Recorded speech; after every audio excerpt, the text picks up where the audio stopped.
the new Parkway Theater, where good food, diverse entertainment, and community create a place for everyone. For showtimes and special events, check out www.thenewparkway.com. You are listening to High Score 510, where real talk is our vernacular. I got one more quick Cutty Corner shout out. Yeah, Aaron, what's your other Cutty Corner shout out real quick? This Cutty Corner shout out, I had to sub at the middle school this past week. And while there, I noticed a group of boys after they came out of class forming this little half circle next to this wall outside by the playground. And I thought to myself, God damn it, I'm going to catch these boys tagging on the wall. I can't believe this, right? So I'll walk over there. By the time I get there, I notice the boys are no longer in the circle. Back there in the line. They're not tagging on the wall. They got their phone, they propped the phone against the wall and doing a damn TikTok dance. I ain't never been so mad in my life. I almost went off on the whole group of them. I couldn't believe these boys over here TikToking. It made me miss gangbanging.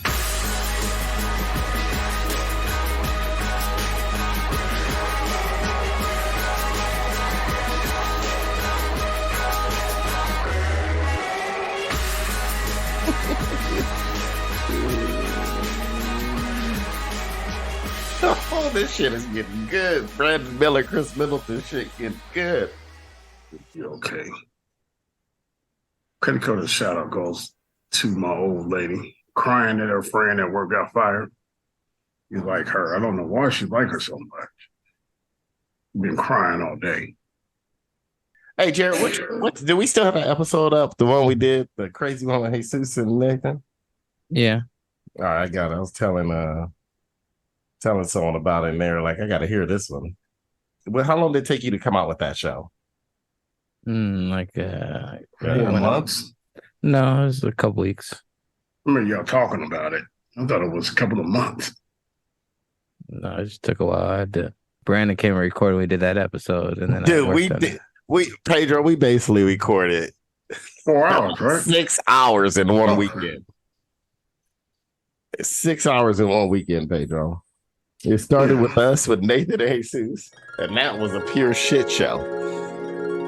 You gave Jared something and not me, Nathan? Hey, if it was, I'm wearing that new clothes for you. Let the podcast begin. I'm wearing new clothes This is for something you. that I've been thinking about. I ripped tags off. Everything I'm wearing, I ripped tags off. You guys got these good stories of meeting Nathan. I met him at a goddamn free clinic. Nathan was in there lying, talking about he was just there for getting a physical for his job.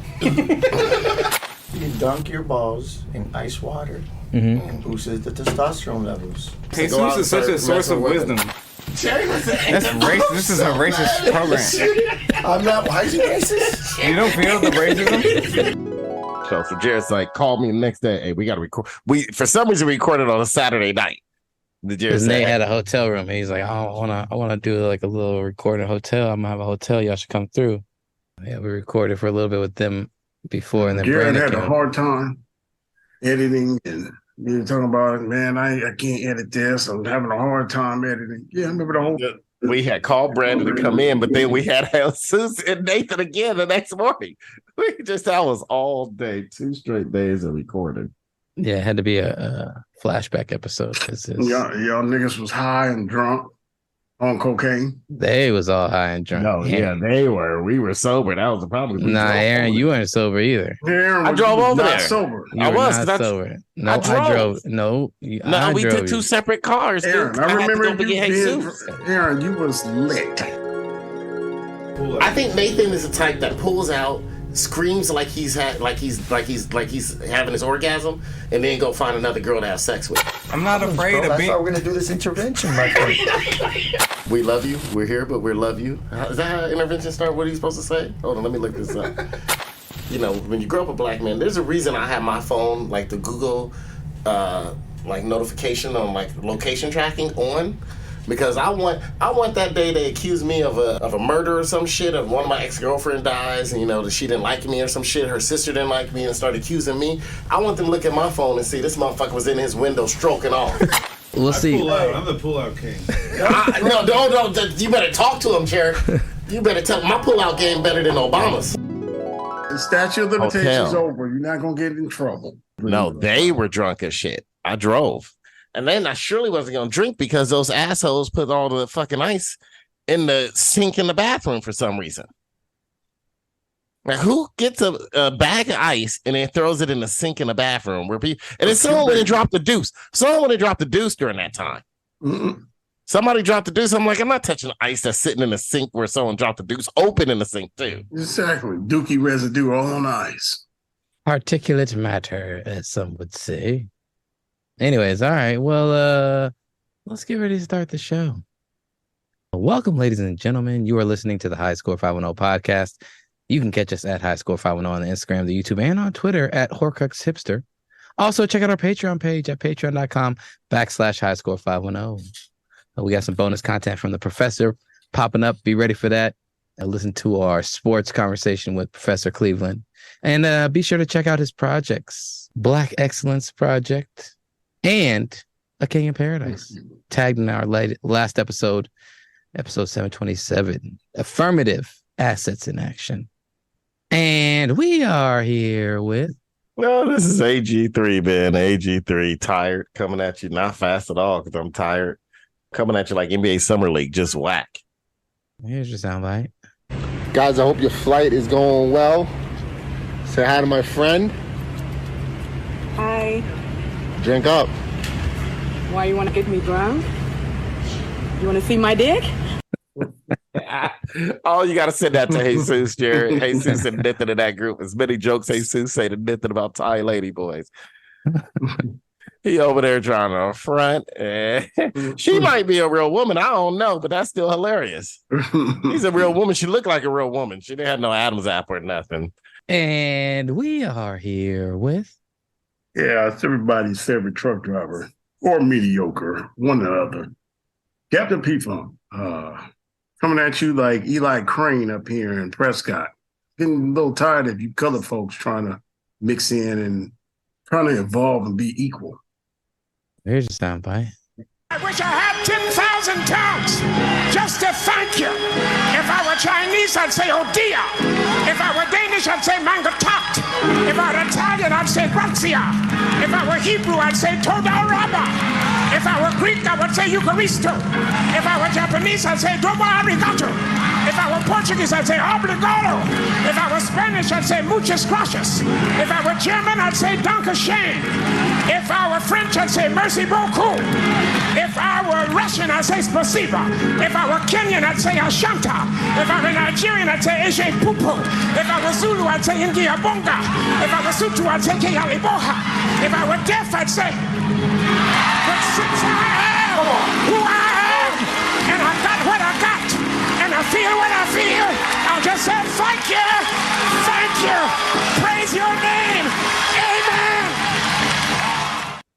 The reason why I stopped going to church. Way too much cooning. Y'all think cooning was the best part of church, Pedro? Yeah, it's worn on me, and too much stuff is happening to where all the cooning is allowing people to get away with stuff that they shouldn't be. All right, and my name is Jared, aka DJ Art, with 2 T's for a double dose of that tink tink. The D is silent, so it's just Jart. Let's see. Let's go with this one. This was going to be a Pedro's before I found that church one. So let's see what this one is. I don't remember what this one is. Thank you. You married? No. You look so good. You go to bars and stuff like that.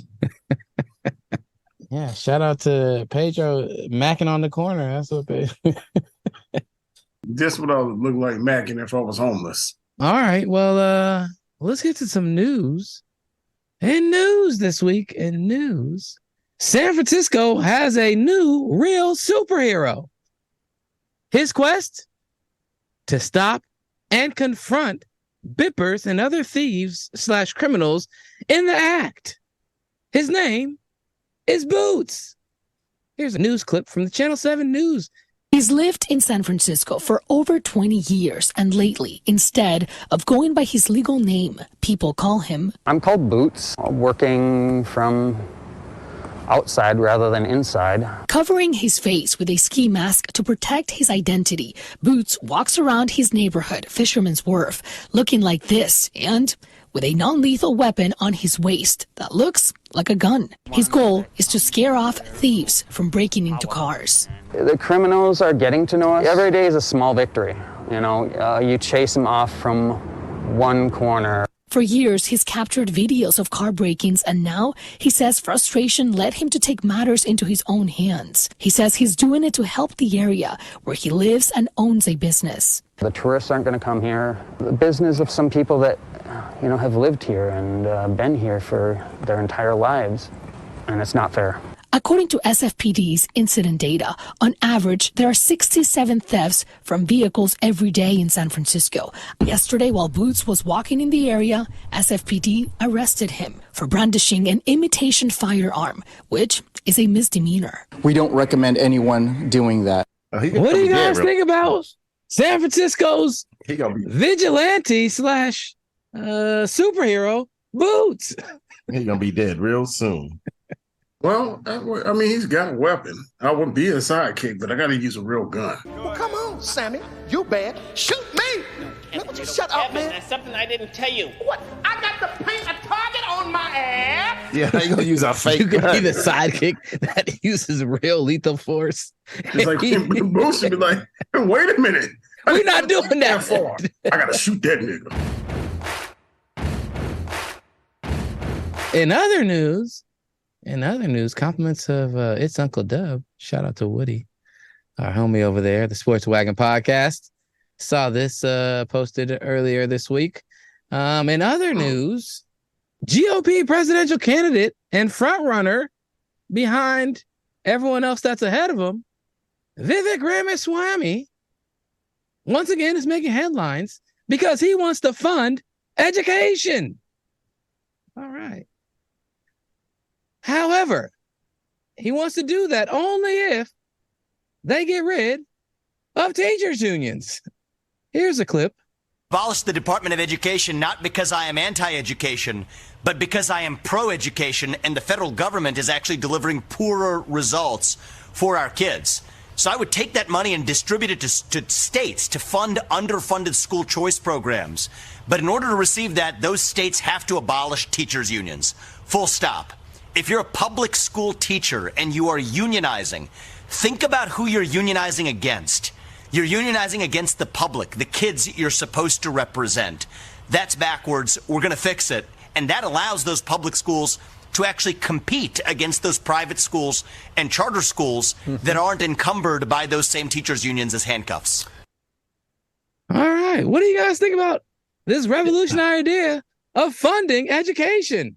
Jared, that's not a revolution. That's stupid. His idea is stupid as hell, man. And there's a reason why charter schools don't even make it and teachers burn out. Charter school teachers last like an average of like 2.5 years. Not even that.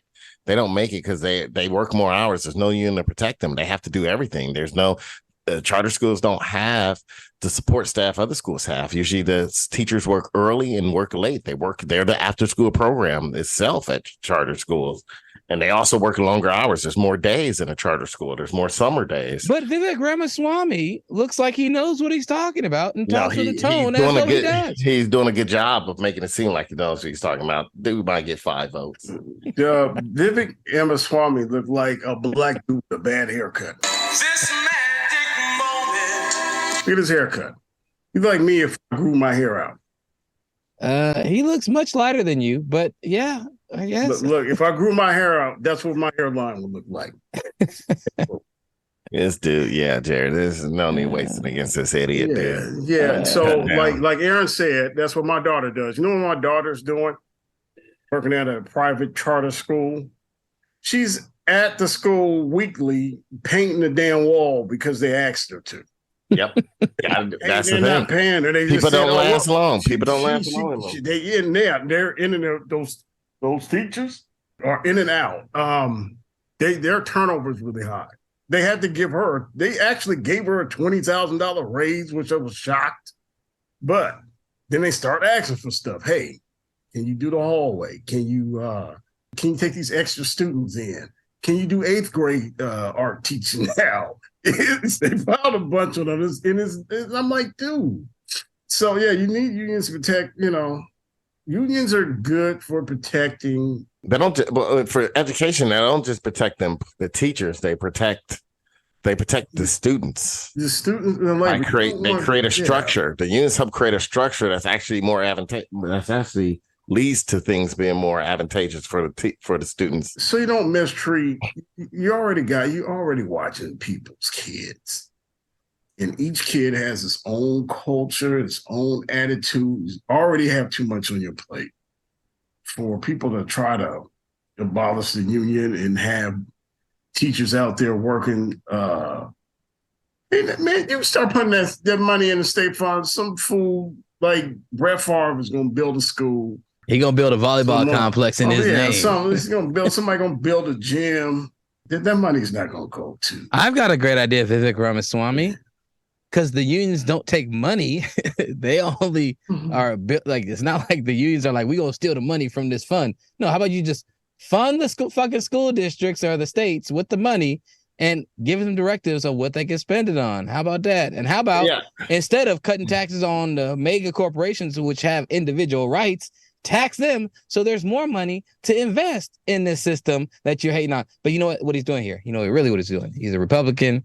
He's a businessman who has great ideas, which are usually about limiting the power of the individual or the marginalized group, the groups that are not at the top of the power structure, and maintaining a sense of leverage and control for those who are in power. That's every idea. The voting idea, raising the voting age to 25 for first-time voters, you have to be 25 instead of 18. What kind of shit is that? Oh, the people in power, you reduce the younger age. Here, get rid of teachers' unions. Oh, the people in power that can, you got DeSantis who is making, top-down decisions about what a state can and can't teach, basically governing the classroom, even though they say they want no government in the classroom, no government here, no government there, governing what is allowed to be taught. You know what I'm saying? And then those teachers have no protection, have no, safety net. They can get fired or pink slipped with no protections, with nothing. So you telling me the people that you need to be able to do these jobs, so some of these states were just hiring random people being like, hey, man, we're going to hire a vet. If you were a veteran, you can get a job as a teacher automatically. Like that kind of shit is happening. I'm like, bruh, like if you see how seriously they take the art or the craft of teaching and the profession of teaching, the labor or the effort, physical and cognitive that goes into teaching and being a quality, good educator, it shows you what they feel about it. They think it's something anybody can do, and they don't think that you should have any protections that they will give to any of their stakeholders and investors in a heartbeat if they can. So, Ramaswamy, and you know what I'm saying. That's racist. I shouldn't have said that. Yeah, that's really racist. It's racist. I don't know why, Jerry. You like spending a lot of time on people you don't like. Don't understand that. Your black flat top having you dark-eyed cracker. Anyways, so hopefully Vivek Ramaswamy's idea doesn't get pushed in anywhere near the forefront of legislation that they should be doing with the Department of Education or anybody. So all right. I think I'm voting for Andrew Yang. Is that his name? The dude that he been running this year? No, probably not. He's the one who's trying to give everybody like $1,000 or $1,200. Yeah, and we need that. Well, we need it if he can pass it, which he probably won't be able to pass. But yeah, we need that, man. Yeah. Need that $2,000. Yeah, man, that'll help. What'll help with rent? That'll help with rent. If you know what, if I can have half or more of my rent paid for, and I can take that money and put it towards things, buying things and reinvesting into local businesses. Reinvesting in local businesses. Yeah. Dude. I got my restaurant. That dude was so basically you're saying your vote's up for sale. No, it's not up for sale. $1,000. I don't think I voted. No. Well, the thing about Andrew Yang was that he brought it to the forefront as a concept. Stockton was like the first city in America that started doing that started giving people monthly payments so that they can put that towards, basically housing or whatever other bills and expenses they have. It's almost like getting a rebate or a refund on your taxes, and you're getting it back on a monthly basis, whatever. there's a lot of people, there's a lot of corporations and very rich people that they legislate, they throw money at these politicians so they can get those buybacks, rebates, whatever you want to call them. And no, I'm not. You're missing the argument. I'm not arguing against rebates. I'm arguing against some guy that's promising to give you money so you can vote for him. Oh no, I liked it. I liked this idea because he brought it to the forefront and he said this is something that I'm willing to put out so there. Same thing. He was trying to buy a vote. I don't think that's buying a vote. I think that is saying, hey, this is something that I want to be part of. What is the common experience for our citizens and a common privilege or a common benefit for our citizens that you will get this to help you subsidize with, because everything has gotten more expensive since then. You know what I'm saying? Rent hasn't gone down. Nothing's getting cheaper. And even that 1,000 or whatever he offered, that would still have to change as time goes on, because he could get that passed and they're like, well, we'll do 1,000, but in 5 years we'll make sure we make everything nice for our corporations to still inflate things so it's 5 times cost of everything. And once again, people are getting pennies on the dollar to be able to pay for expensive. I think there's a lot of things that for a Bernie Sanders or for a Andrew Yang they're being called radical Democrats or whatever, or AOC and the squad. Like some of the things that they're pushing back on, or some of the things they're putting to the forefront, are things that need to be put out there so people can hear about them. There's so much disinformation. There's so many lies that just get retold and retold and retold by some of these different, interest groups or these politicians that people slowly just start to accept them as fact, even though they aren't the truth. They can't do this. We can't do that. That would cost too much money. There's so much money that is being pulled and extracted. We are just a mine to a lot of these corporations. They're extracting more and more value, more and more wealth, offshoring the labor, offshoring the means of production, so that eventually this is just going to be a barren ass mine of a country with a bunch of people who can't afford to live here. This shit out your on this 1 week off. I was hoping you get this shit out your system with the friends you went camping with. Oh man, so I ain't got to hear about this shit on the show. This is one of my triggers, just like your triggers is Bippers or Ben Roethlisberger. Yeah, but my triggers come out funny, and happy. And not soapboxes. No, my triggers come out as speaking the truth. Preachy. Speaking the truth into existence. That's part of what this world needs. You like that Captain America Winter Soldier and Falcon show. Came out preachy. Oh, see, I didn't watch that shit. See, I'm not being controlled by the man's mainstream media and Bob Iger, who's a greedy fuck. Being preachy again. No, you just watch Netflix. Yeah. Disney is somewhat of a crazy evil corporation, though. They own everything. All the same, Jared. You either watch Disney, you watch Netflix. It's all now the same. You watch Hulu, you watch. No, they're not the same. Amazon, you watch Amazon. Hulu, no, that's not Disney. True. This is sort of like you can't be selective with your wokeness, right? You can't be selective. This is like the same people who sit there and argue with me that how much they hate British, England, and during World Cup, because they're colonizers, but then they root for Spain. It's like, what the fuck, man? It's same shit, right? Like they both colonizers. The language is spoken on other sides of the world because they both colonize. So it's like, fuck it. Either you forgive, you say, fuck it, let me watch and enjoy this tournament, or don't be so self-selective with your whatever your values are. Or you do like me, blame everything on Africa for not fighting back. You talk about the Hutus and the Tutsis. Look what's going on in Zimbabwe now with Mugabe. We got a problem, black folk. I'm watching Netflix and Amazon. Fuck Disney. I'm gonna watch Amazon. Well, if you didn't know, the WGA and the Screen Actors Guild are about to go on strike. WGA has already been on strike. Yeah, I was about to say. The actors are about to go on strike, and they're pretty pissed off because some comments made by Bob Iger this week. So it has something to do with what I'm saying. Well, I mean, he's a greedy bastard. I mean, he's the mouthpiece. He's not the only greedy bastard, Jared. No. I'm not saying he's the only greedy bastard. I'm using that as an example. He was an example because that's what was talked about this weekend. There's actors who are upset about it, speaking out against it too. Man, as much money as they made, fuck them. No, this is the thing, Aaron. See, this is where you need to get on some more regular internet because you're not seeing as much as you could. No, so I know why they going on strike, and I know what he's saying. I know who the hell he's arguing with, Jared. Do you know who's the head of the Screen Actors Guild? Yeah, Fran Drescher. Yeah, well, I'm glad you know that. But I watch that on the regular internet. But there's a lot of actors. About 90% of the actors that you see on shows are barely making it, and they would like. Well, no. But I mean, that's the point of to. acting. You take a job. You know what? So look, when I went in with my screen with Will Smith, old talent agent, and I did a screen test with her, she told me the thing about this business is it's the only business that you could go to sleep poor and wake up a millionaire. And she said, but also the opposite can happen. You can go to sleep a millionaire and wake up poor and hungry. I mean, this it's not a 9-to-5 job acting, right? Or you could go to sleep poor and never make it and still be living poor because you just don't make it, even if you make it on a decent show. Or it's not a 9-to-5 job, Jared. I mean, have the choice, or you can have the choice of being rich next day and then staying rich. You can't tell no secrets, or not, they're gonna shoot you down with a drone. Yeah, that's true too. Yeah, Paul Walker, R.I.P. Well, no. The other component to it is that it's just like anything. When the NBA renegotiates with its players, and that we had shout out to Quinn, our friend who's part of the Writers Guild.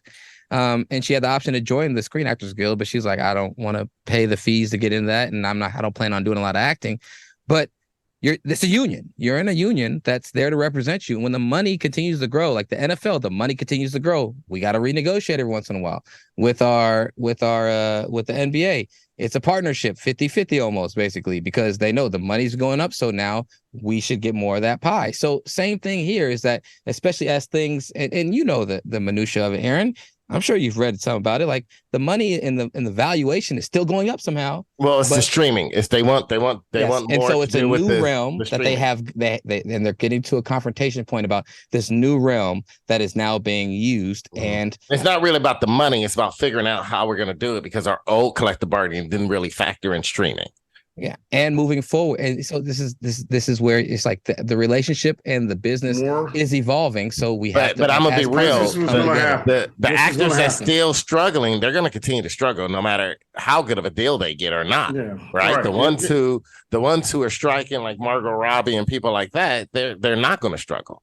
Oh, regardless of whatever the fuck happens. This is how they're gonna get their streaming money, and they're gonna have to do this. There's no other way around it. You're gonna have to have advertisement.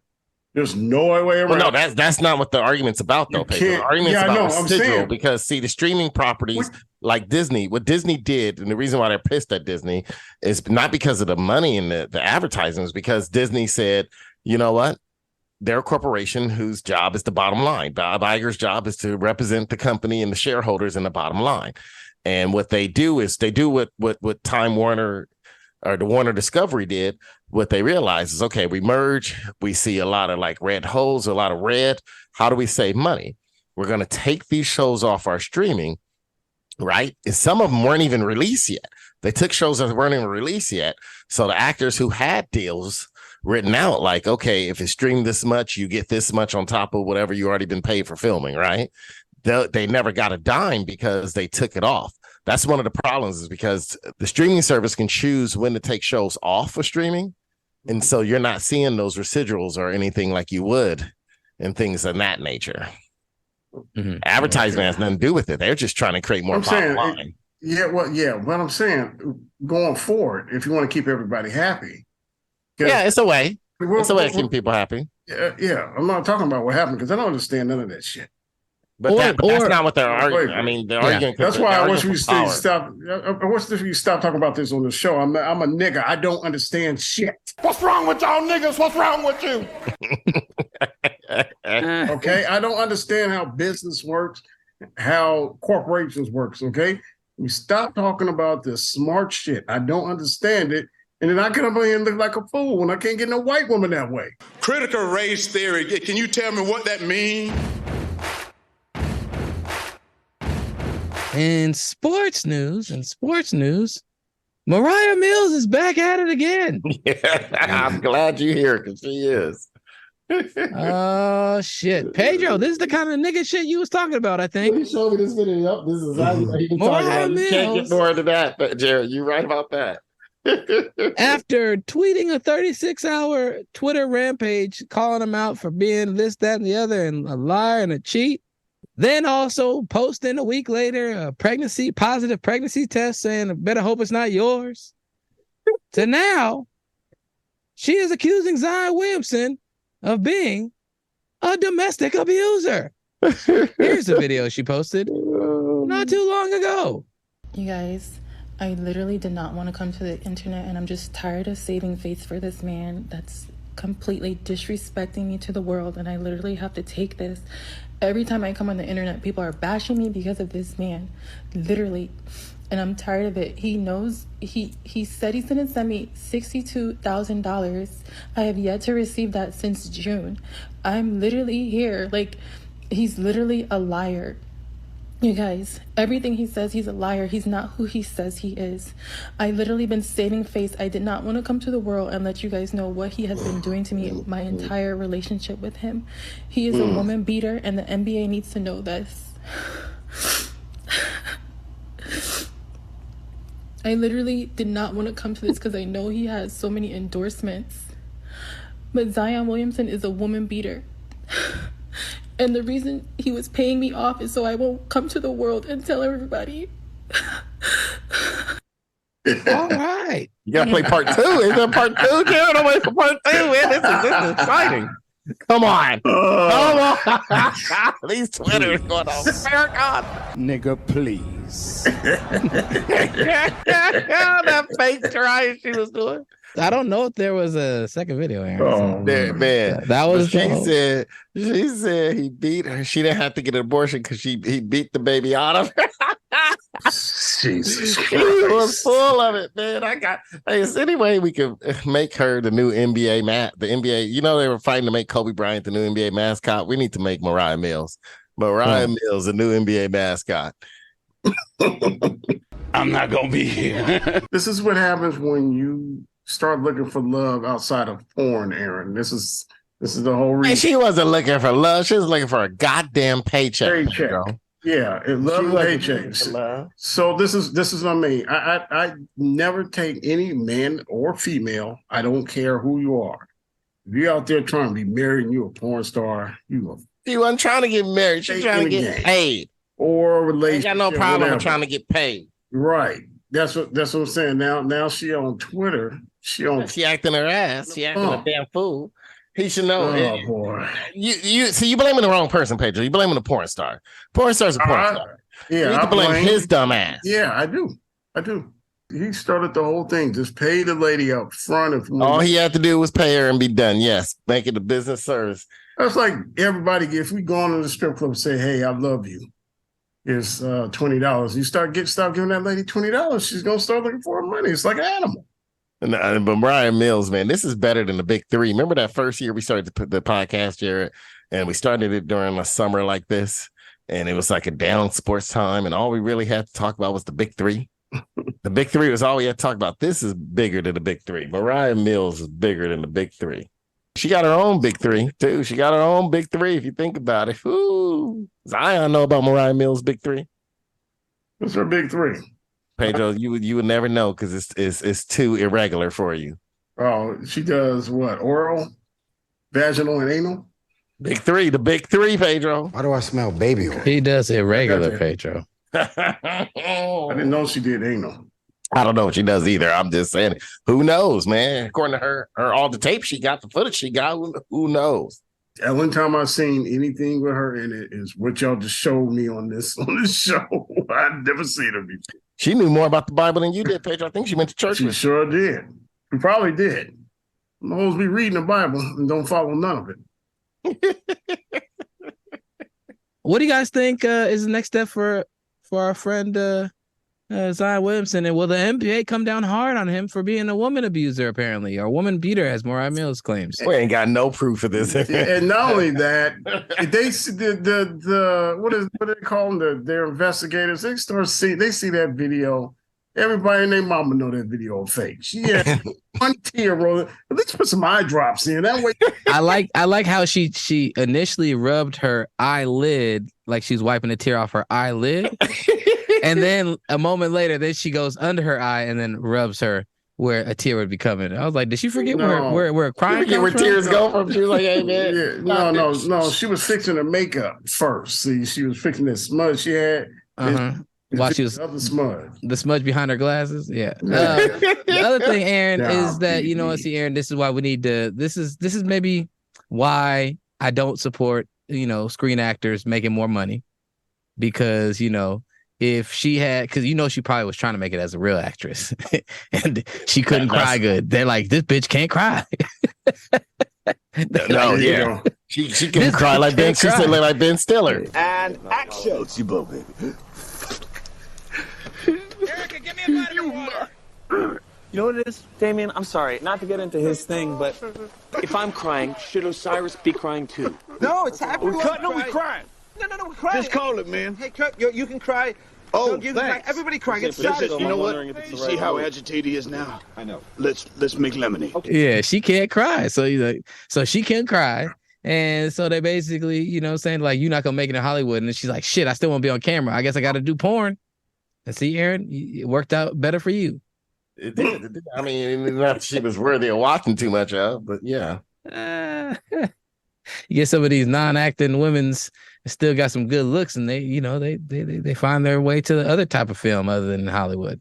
Hey, casting couch is the same. If they was getting paid too much to be part of SGA, and they're like, man, I don't matter. I can get paid a lot of money just to be doing these commercials or, make a bit part. I made it on 3 episodes of Friends and I'm going to be set for life. Then, she might not have been doing porn. Some of these other porn actresses that might have been your favorites might not be doing porn, Aaron.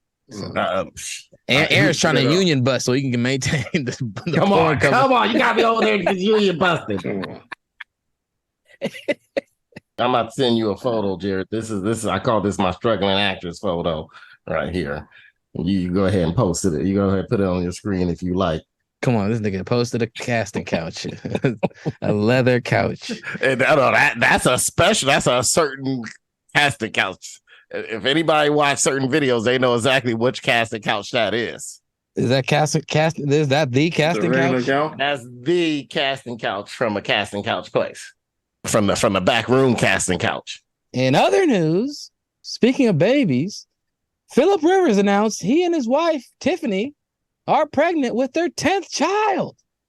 That puts him only 4 back of Antonio Cromartie and 2 back of Nick Cannon. What do you guys think about Philip Rivers putting in that work post-retirement?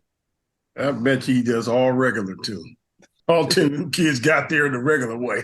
He's like, we ain't got time to explore sexuality, have fun having sex, baby.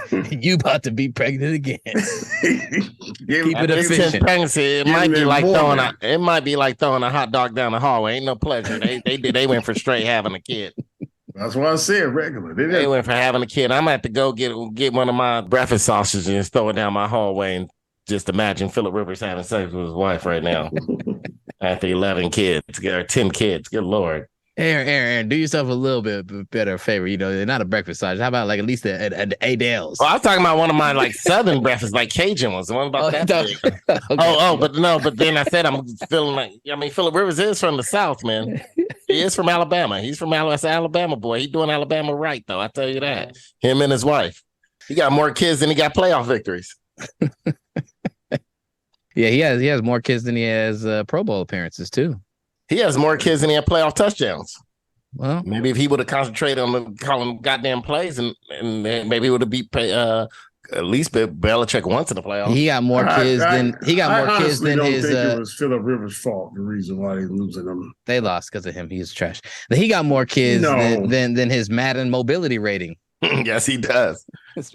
They was in all those playoff games that he lost, and that Marty Ball had a lot to do with that. He had more kids than Mrs. Wayans. No.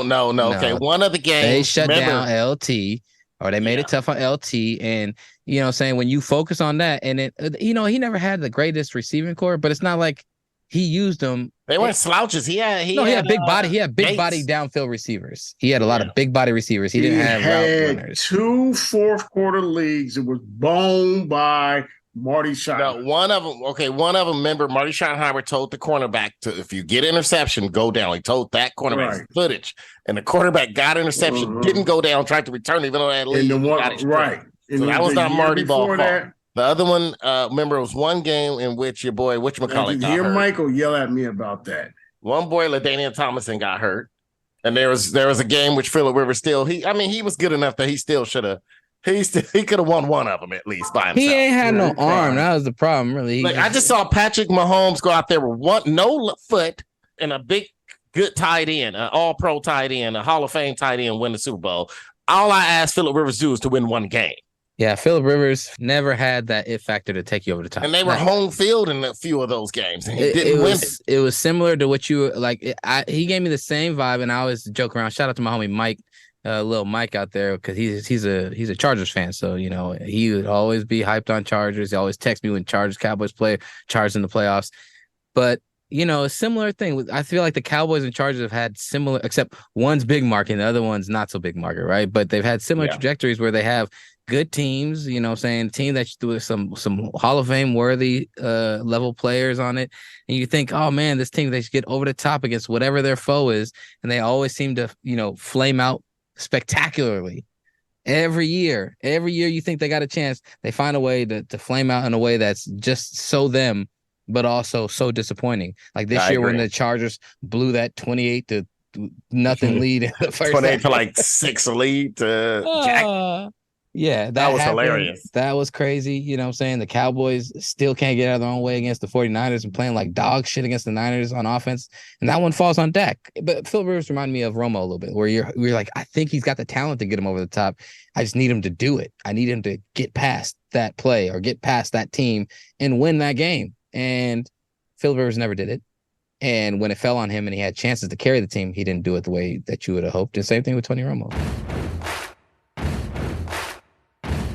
Speaking of NFL, Austin Eckler came out this week as he was not happy about his running back value or how running backs are valued in the league, and takes offense to the fact that there are third receivers making just as much, if not more, than himself.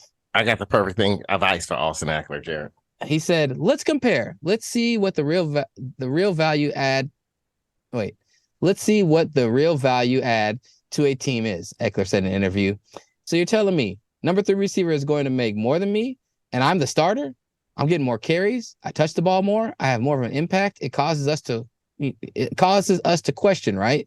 We're going to fight for that. We're going to fight for, hey, I'm bringing more value to the team than this person. I think I should be compensated for that. Saquon Barkley is also on a holdout, and I got advice for both of them. Yeah, what's that? Go get a job at Foster Freeze. Can a nigga borrow a French fry? And if you want to bitch about your money, you should have chose a different position. It's the position you chose. It's the position you was put in.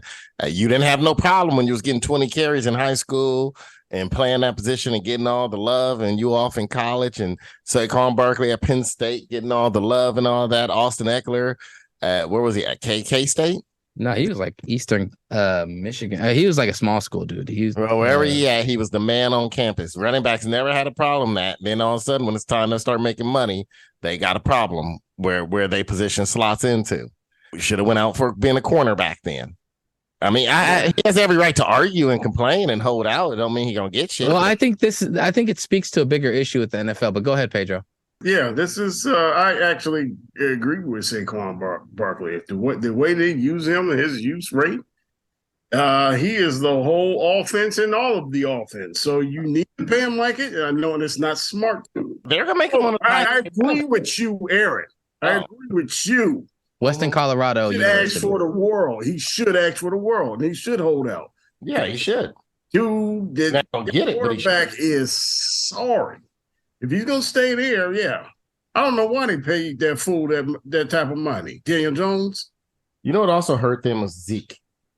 I mean, that Daniel Jones money still ain't that much. It ain't one of the higher contracts. It's really pretty low. I mean, while in the bigger picture, it looks good. But quarterbacks are always going to be the highest paid on the team, even if they're shit. I get that. This isn't basketball. I would have packaged him and Saquon Barkley to go get a real quarterback. This is New York, baby. This isn't basketball where you got to be on the big stage. This isn't basketball where your best player is going to be your highest paid player. This doesn't work out that way. It's football. I know. It's like baseball. Baseball, if your best player is second baseman, like Jose Altuve was for Houston Astros best player, but unless you're all world, you're still not going to be like, you might not be your team highest paid player. It still might be a pitcher, or starting pitcher, or slugger that can hit this. So he's not going to get it either because his knee's been twisted twice, or his ankle. He had a knee surgery. Saquon Barkley? And he had a couple of ankles. Well, here's the thing. They franchised him, which means he would be one of the top 3 running back contracts in the league, right? Right now. The problem is it's not going to be long term. For 1 year, he's going to get paid a lot of money. What is the franchise for his position? Probably $12 million. The franchise is around $10 million, I think. Yeah. For the running back? He's going to be, he better be happy with, like I said, he better be happy with them endorsements because he ain't getting nothing else. It's $13 million, Jared. Franchise running back is $13 million for 1 year.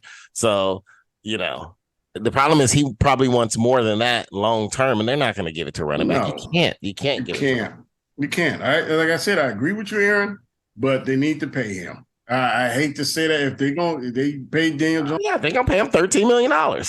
Well, he's not gonna get it, but in the idea of things, he should get basically what he's asking for. No, Tony Pollard's getting $10 million this year. It's not $13 million. No, yeah, you're right. The average is $10 million. That's the average of the top 3.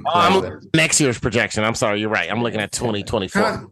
Tony Pollard getting $10 million? He got franchise tag this year. Got franchise. Franchise is $10 million. But NFL, I can understand why players hate the franchise tag because if you get hurt, you only got that guaranteed money for that 1 year, right? Well, this leads me to my question. Derrick Henry is making $10 million. Nick Chubb is making $10 million. Saquon Barkley is making $10 million. Josh Jacobs is making $10 million. Joe Mixon is making $9 million. When you get franchise player tag, Pedro, you have to be like in the 3% of the highest paid player. I understand that. I didn't know.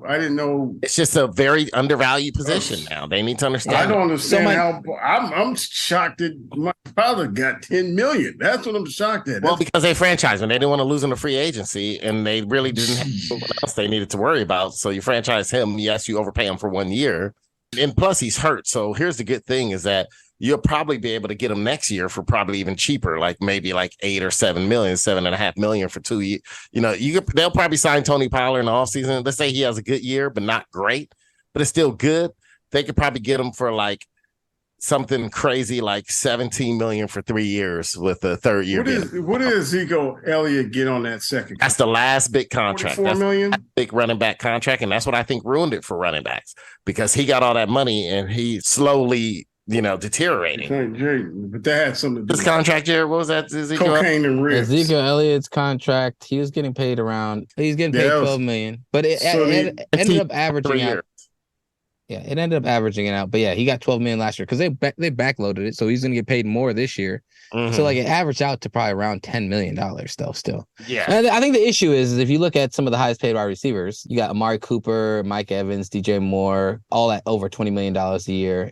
For some reason, this wide receiver salaries does not. I don't know if this is. Hold on. Look at sportstrack.com. No, I'm going to Sportstrack right now because I was like, they didn't. Wide receiver base salaries. We're gonna go base salaries. All right, Amari Cooper, DJ Moore, Cortland Sutton are all making the most this year. If we want to talk about like all that they're getting paid, like because Devontae Adams got paid. He's the highest paid per year. See, the problem is they all go after that like final big number being high. The problem is they need to let their ego go and stop going after that last big number. Yeah.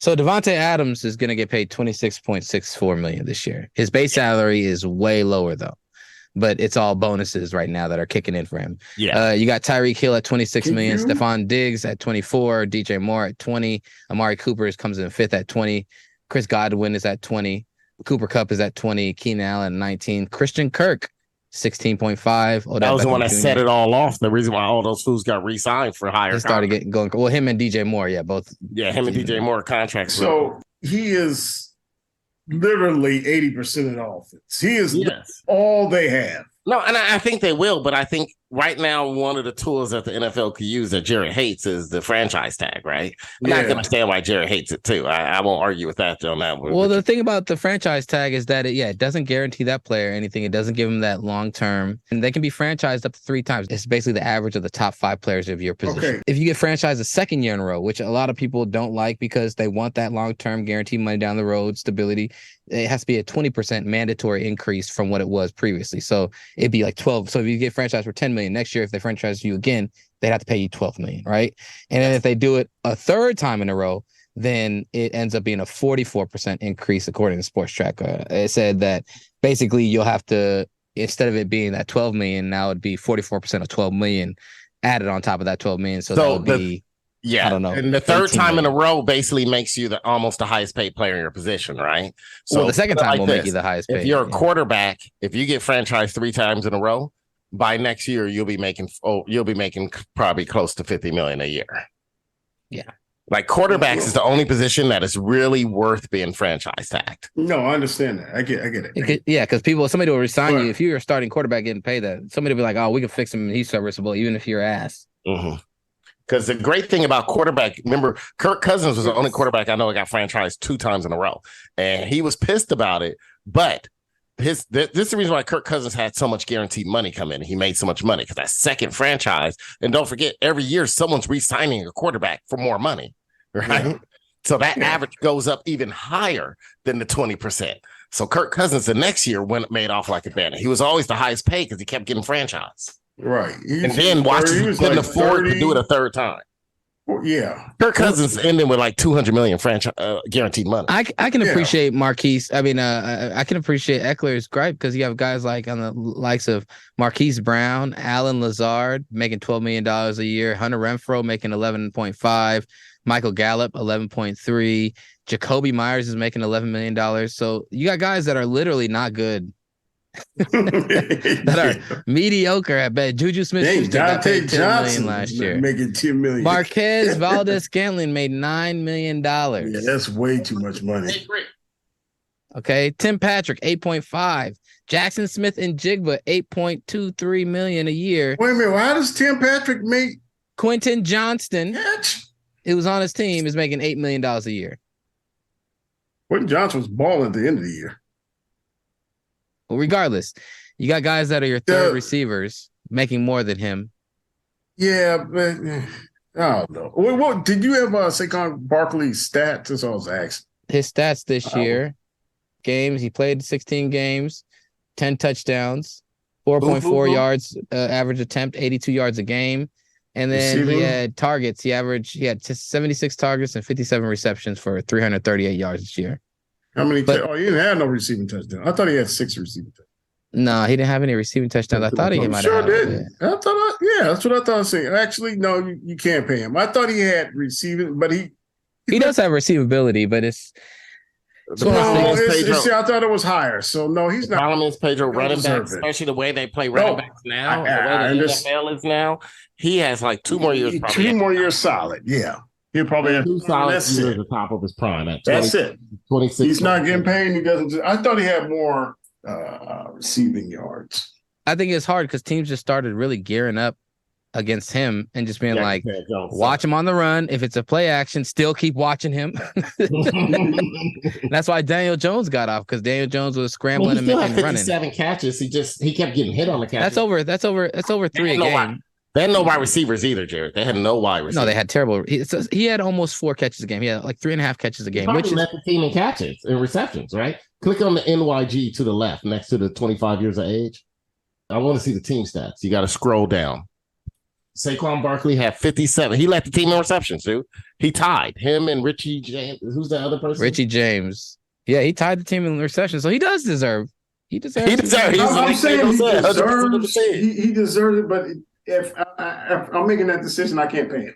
I would make him one of the highest paid. I mean, but the thing is, the tools that the team has is that we can franchise him this year, and he'll be one of the highest paid running backs. But they have other weapons now. They got a wide receiver and they got the tight end. So they got the tight end from the Raiders, but he was already under contract. They don't have to worry about that.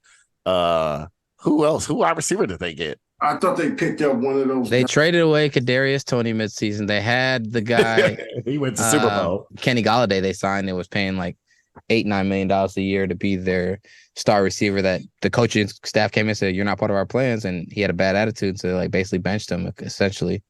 And then when he finally got a chance to play, he caught a ball and then fumbled. So it's like, all right, back to the bench. So. But yeah, no, I laugh, but that's funny. I guess my question is, should the NFLPA go to bat for running backs and, make a special, provision or stipulation for running backs so that they are, more adequately compensated in their shorter time that they have to be in the league? Or is this something that the NFLPA should step up and start, saying arguing for running backs? And our running backs going to need to like stage their own strike maybe? I mean, the PA should do something. It's their They job. should have a running backs guild where it's like the art of running back. It's their job. They should do something. It's just because teams can be carried by a running back. Running backs like they're like the game. Football is a game that's predicated off the running game. That is like the most consistent thing. Like you want to say, man, we love our pies, but what's your staple pie? Apple pie is like a running back is like the apple pie of football, right? It's the thing that is synonymous that made the whole artistry of making pies, the whole artistry of football grow into what it is now, where it's more of a passing game. But there's still teams that run the ball. There's still teams that are successful, that certain players that carry the load for a team for an entire season, pretty much, a la Derrick Henry or Austin Eckler last year. Although, people say that Herbert had a good season, Eckler was the engine that made everything kind of work with his versatility and all his touches and his effectiveness to be able to run between the tackles that people didn't think he could do. Yeah, it just sucks that they played his position. It's undervalued now. It's crazy how it's become undervalued, but it is also one of the things where it's like, yeah, like there is a quick drop off with running backs. Usually by year, if it's not by year 4, it's year 6. And it's a fast drop off. So there's always guys coming out in the draft that are young, bursty, not as much wear and tear guys. So it is unfortunate because that grown man strength doesn't work for running back. Grown man burst doesn't exist. I think grown man burst is not a good thing. That's usually where the burst lessens. Yeah, and that's the problem, man. Like I said, man, the union should fight for him. I don't know if it'll work, but they should try. I saw somebody saying that should running backs get shorter initial contracts, and I was like, that would maybe make sense. That would actually be interesting. That's what I thought they should, and that's what they should fight for. You're right. Whoever said that, that's rookie smart. Contracts. Shout out to Benchwarmer Ben on Instagram. He has some good content. I saw him mention it. I was thinking it before I saw him mention it, but yeah, I'll give him credit. Anyways, so yeah, he mentioned it in one of his little videos where he's like, what about shorter contracts? And like, good luck with that. Not gonna happen. But I think that would be an interesting thing. Like running backs get a 3-year contract instead of the rookie minimum of 4, and give them that extra year to, get out and make some free agent money, potentially, or make teams have to, commit. All right, let's get to Cutty Corner Shoutouts. Cutty Corner Shoutouts is the segment in the show where everyone gets a chance to rant, complain, or highlight something positive in the world. Cutty Corner Shoutouts. Cutty Corner Shoutouts. It's time. We're burning now. God, if you let it in, hell, so cold and bleeding now. I'm in with it, man. Gonna let you down. He had sex with my mama. We're broken people now. I just said I need a backyard. Aaron, do you have a Cutty Corner shout out? I do. My Cutty Corner shout out goes out to just NBA and NBA players. One in particular, Brandon Miller, but it seems to be the attitude of the NBA. Brandon Miller was on a podcast in which he had to. They were playing a game with him, and he had to like choose or draft a team, and they'll just put up like random players, like 2 random players, and he'll choose one of them. And it got to Chris Middleton against a guy that I have no idea who the other guy is. And he didn't know who it was. And he goes, I don't know who need. And Brandon Miller says that if you don't know who Brandon Miller is, he's a number 2 pick in this past NBA draft for Charlotte Hornets. He was also the college player of the year, University of Alabama. Also Malika Andrews' favorite player to diss at the wrong time to bring shit up. But he didn't know Chris Middleton was one of the players against like some white guy that I've never seen either. And he's like, well, I don't know who neither one of these guys is. I guess I'll take the small forward as my draft. It was Chris Middleton. And so a lot of people have just been trolling Brandon Miller on Twitter after that and all that. So he comes out to respond to Twitter and says, I'm sorry, y'all. I don't sit here and watch basketball all day. I got a life. I don't know who every player is. I know the tight players. I know the number 1 players in the league. He goes, I know the GOAT players. I know PG, Steph, and somebody else he named. He said Paul George. Yes, he did. Chris Middleton came out and said, he don't know who I am? He goes, he should know who I am because I'm his ceiling. he'll be lucky to have my career, right? He said he think he got Paul George game. Go call him your GOAT. Let me tell you something. You ain't got no game like Paul George. You ain't got the athletic ability of Paul George and the body ability of Paul George. He went off, and he said, I'm going to like the boy for 50 when I get there. I'm happy Chris Middleton said that. We need more of this in basketball. We need people being mad at each other. I like the fact they get along, but basketball, it ain't a contact sport. I like to watch football players at the end shake hands, tell each other good job, tell each other stay healthy. I like watching that because they actually go out there and try to hit each other hard for 3 hours. What I don't like is basketball, which is not that much of a contact sport, and everyone's act like they're like all going to go out for dinner and go over and play and have a tea party together. So I like what Chris Middleton said, but it also gives to Brandon Miller. Cutty Crenshaw goes out to Brandon Miller and the new age NBA players. You don't watch basketball? This is supposed to be a dream of yours. This is supposed to be what you want to do. And you don't know who Chris Middleton is? He's not a slouch now. You know who LeBron is. You know Steph. But Chris Middleton is a player that you should know. You should watch enough basketball that you know who he is. That's like me saying, I'm a baseball fan. If I was a MLB draft pick and they did the same thing to me and I don't know who Ohtani is. It's like, maybe it's not that level, but you know what I'm saying? It's a great player level. It's basketball. You see their face. It's one thing if it was a football player who wear helmets all day or a baseball player who wear a hat. You can see who he is. It makes no sense, dude. Brandon Miller, you already didn't have the greatest of summer leagues, and now you're doing this. I don't hang out with him. I work with him, and that's it. I tried to introduce him to a few nice people. He made a fool of himself. I don't mess with him, baby. That's not me. Pedro, do you have a Cutty Corner shout out? Yeah, I do. I sent you guys a video of the release of the new Model 3, the Tesla. So my Cutty Corner shout out goes out to Elon Musk. And Elon Musk fans. I'm need to say Elon Musk came out and said, hey, we got this new product. We're cheerleading it.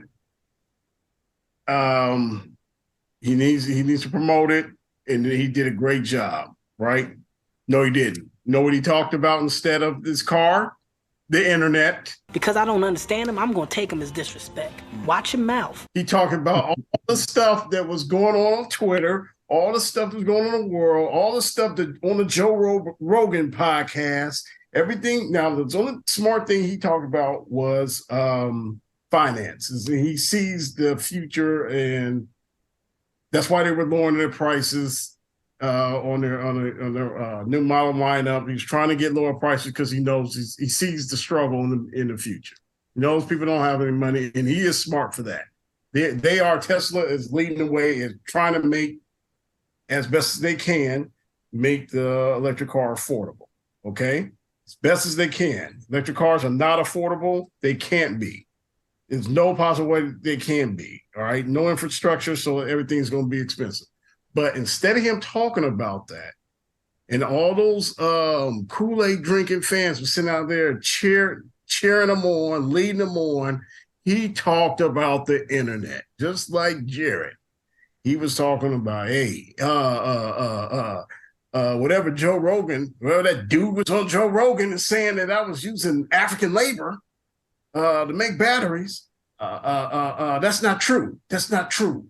We only use 5% of lithium, and the rest comes from, I'm talking like Elon Musk, by the way. The rest comes from nickel. It's nickel hydride, and we don't use lithium.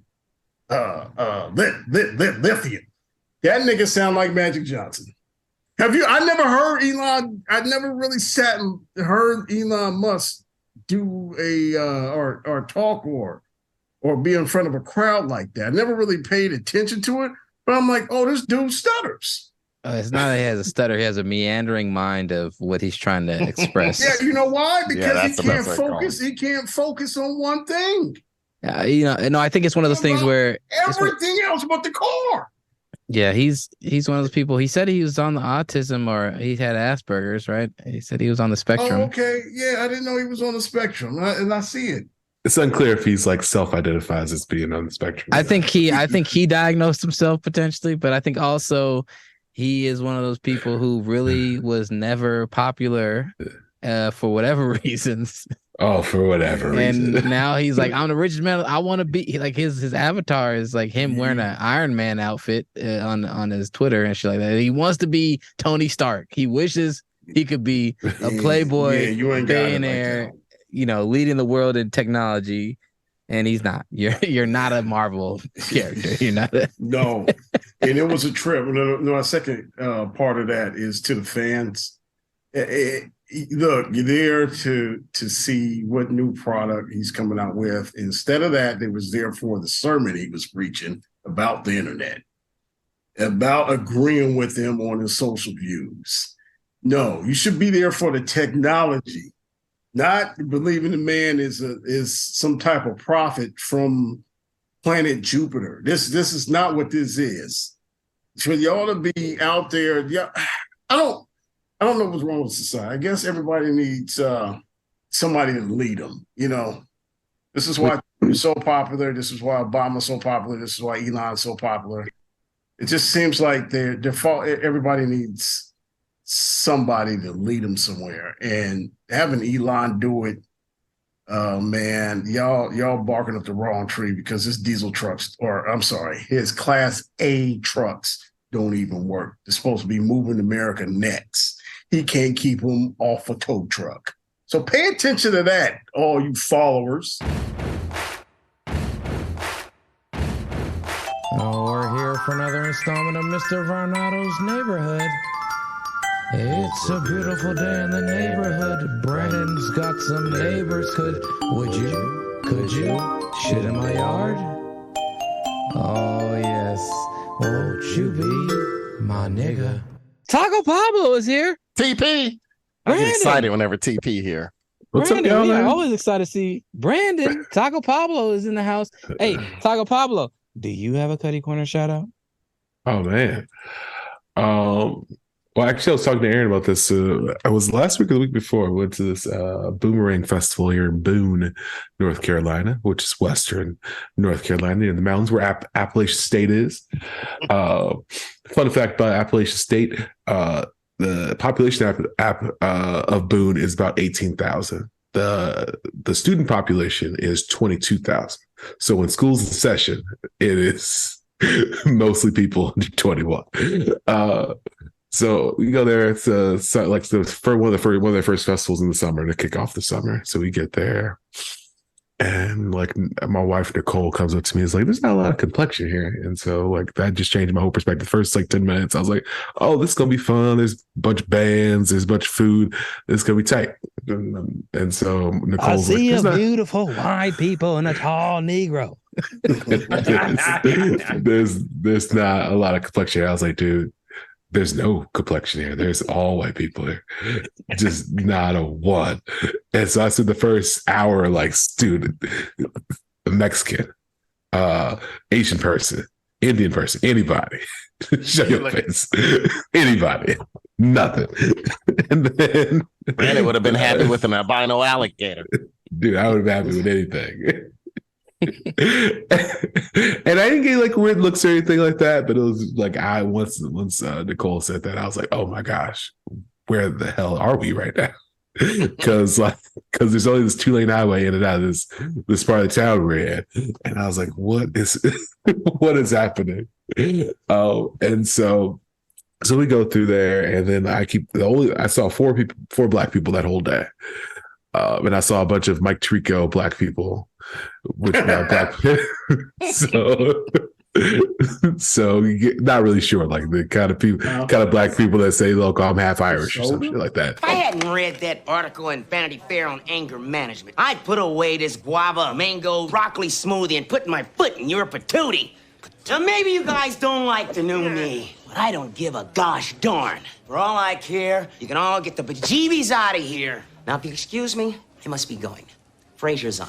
But I was telling Aaron, I was like, I saw 4 black people, and 2 of them were talking to the police. Now, mind you, they should have been talking to the police the way they were fucking acting, but it was not so well with me. But it did make me appreciate the diversity of Caucasia as a whole. There was every type of white person you could think of, right? There was like the white people who dress up, but they were basically wearing hiking clothes. There were the white people, tech bros, who were obviously microdosing throughout the day. There were bikers. There were all like some college kids. There were the athletes. There were the nerds there was the white people white women who don't shave their legs. There was the yoga moms. There was soccer moms. Some of my favorite kind. Them hairy white people. There are white people who wear overalls, not ironically. There are people who there's the white people who don't wear shoes. Oh, I was gonna ask for the beautiful white woman that walks around barefoot on hot cement. There's the white people with dreadlocks. It was quite an array of diversity with this. Some other favorite. Did you see the vexing ones that have hairy armpits but shaved legs?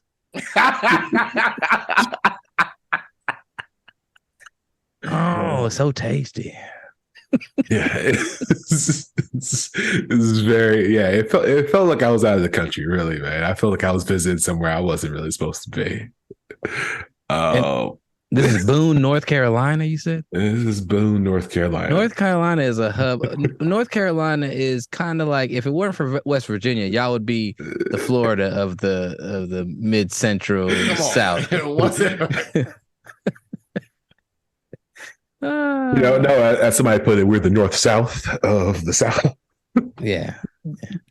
Okay. Yeah, man. So my Cutty shout out goes out to that festival. Whoever's the diversity and inclusion lead on that just really dropped the ball this year. Like, I need you to find out how their Juneteenth celebration went. So my question is, Brandon, are you going to be like real, like starting to like really vet some of these events you go to? So that's the thing about all these festivals. There's so many festivals to do, and there's so many things to go to, right? But you don't know who it's marketed towards. It's like I'm having a hard time figuring out who some of these events for, right? So like here where I live in Durham, there's a Durham Central Park, right? So it's where most of the big like events that are gonna happen in town happen there, right? One weekend it might be the Taste of North Carolina, and it'll be like 80% white people there. Next week you go, it might be the Taste of the South Festival, and it'll be all black people there. And I'm not sure what is it about the flyer, the promotion team. There's some code out there that you ain't catching. Yeah, you gotta look at the outer lining of the flyer is like whatever. Right. The outer lining is red. It means no Negroes allowed.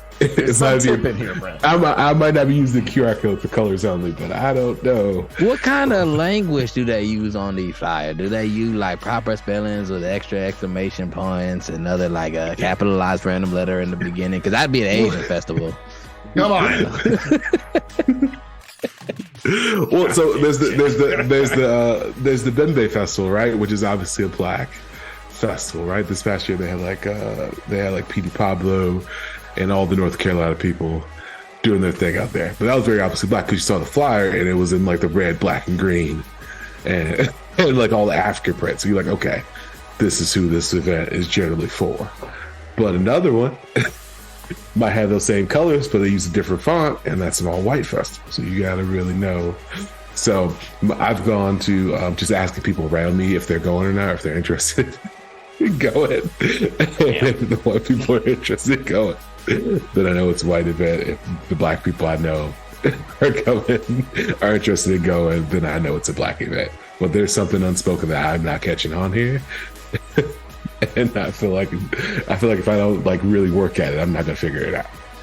Like we're going to the reenactment. Yeah, we have Bo Naylor. Come on. Brandon gonna go to lynching reenactment festival. Like, oh shit. No, dude, it's weird down here in the South because like they don't like really tear down buildings. Like they don't have earthquakes or whatever, right? So they don't have to tear down super old buildings to retrofit them or something like that. So I was at we went to a comedy show last night, like the Wait, Don't Tell Me NPR show. Very NPR crowd. No, that's not the thing. But on the second floor, they have all the old signs up and like the history of the building or whatever. And there's a big sign that says, hey, the second balcony used to be for coloreds only. Here's the newspaper clippings. Here's a picture of all the black people, picture of black people who are segregated up here. And his picture of all the white people down front. And I was like, huh. Y'all just walk by, y'all just put this up willingly? Like y'all just set this out for everybody to see at this theater? Everybody comes here to see this segregation history just out here on display. And I was like, well, now I can't even sit up here no more. Now I can't even be cheap sitting on the balcony. Sitting on the balcony. Good Lord. Now I gotta get floor seats.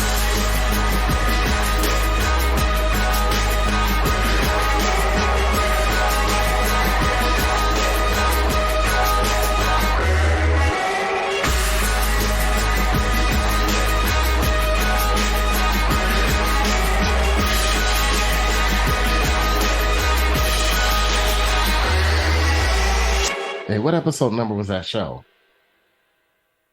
Which show? The one with Nathan and Jesus. I'm trying to find it. No, it's called About Last Night. Oh. I remastered it. There's somewhere. 423, I think. Mm-hmm. All right. Can I give a special shout out to some of these titles of our episodes? I'm trying to look for an episode. And Jared, man, some of these titles are hilarious. It's just crazy. It's no wonder why we can't get picked up by Fox or anything when you got a title called Coon-Teenth Holiday Sales Event.